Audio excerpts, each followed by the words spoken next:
চুল লম্বা করতে চান তাহলে দুটো জিনিস জেনে রাখুন।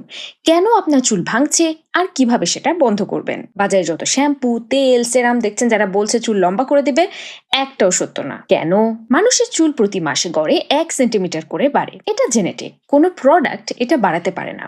কিন্তু তাহলে কেন কারো চুল লম্বা হয় আর কারোটা হয় না? কারণ আসল সমস্যা গ্রোথ না, আসল সমস্যা হচ্ছে চুলে বড় হওয়ার মাঝপথেই ভেঙে যাওয়া। আপনার চুল আসলে প্রতি মাসেই বাড়ছে, কিন্তু আপনি জানতেও পারছেন না, কারণ ঠিক সেই পরিমাণে চুল ভেঙেও যাচ্ছে। এখন প্রথম কথা হচ্ছে চুল কেন ভাঙছে। চুল ভাঙার দুটো বড় কারণ আছে।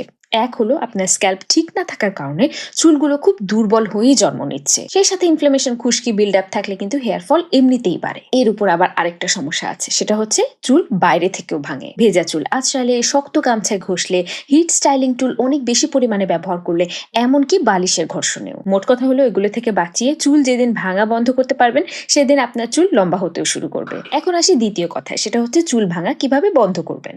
সপ্তাহে একদিন স্ক্যাল্প খুব ভালো মতো পরিষ্কার করুন। অর্থাৎ প্রতিদিন এই যে ধুলো, বালি, পলিউশন, আমাদের ঘাম ইত্যাদি যে আমাদের মাথা তালুতে জমা হয়, যেটাকে বিল্ড আপ বলে, সেটা খুব ভালো মতো পরিষ্কার করতে হবে। যেটা মূলত আপনার চুল গজার জন্য এবং ভালো মতো বাড়ার জন্য একটি পূর্ব শর্ত। এখন এই কাজের জন্য একটি যথাযথ ক্ল্যারিফাইং বা অ্যান্টি ড্যান্ড্রাফ শ্যাম্পু লাগবে, কারণ সাধারণ শ্যাম্পু এই বিল্ড আপ তুলতে পারে না। এবং সেই শ্যাম্পুটি আপনার বেছে নিতে হবে এমন কিছু উপাদান দেখে যার ক্ষমতা আছে এই বিল্ড আপ দূর করার, যেমন কিটোকোনাজল, স্যালিসিলিক অ্যাসিড, জিঙ্ক পাইরোথিন ইত্যাদি।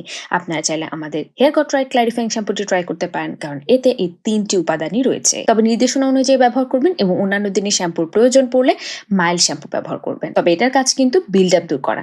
এটা নির্দেশনা অনুযায়ী সপ্তাহে 2 থেকে 3 দিনের বেশি ব্যবহার করবেন না। সাধারণ বিল্ড আপ দূর করার জন্য 1 থেকে 2 বারই যথেষ্ট। বাকি দিনগুলোতে প্রয়োজন পড়লে মাইল্ড শ্যাম্পু ব্যবহার করুন। 2, ভেজা চুল কখনো আঁচড়াবেন না। শুকানোর জন্য অপেক্ষা করুন এবং শুকালে সবার আগে একটি মোটা দাঁতের চিরুনি দিয়ে ধীরে ধীরে নিচ থেকে জট ছাড়িয়ে উপরের দিকে আসুন। 3, চুল মুছতে নরম টাওয়াল বা সুতির টি শার্ট ব্যবহার করুন। কিন্তু চুল দ্রুত শুকানোর জন্য কখনোই জোরে জোরে ঘষবেন না, এটা চুলের জন্য মারাত্মক ক্ষতিকর। 4, চুলের লেন্থে পর্যাপ্ত পরিমাণে কন্ডিশনার অ্যাপ্লাই করুন। সপ্তাহে অন্তত 1 থেকে 2 বার ডিপ কন্ডিশনিং মাস্ক ব্যবহার করুন।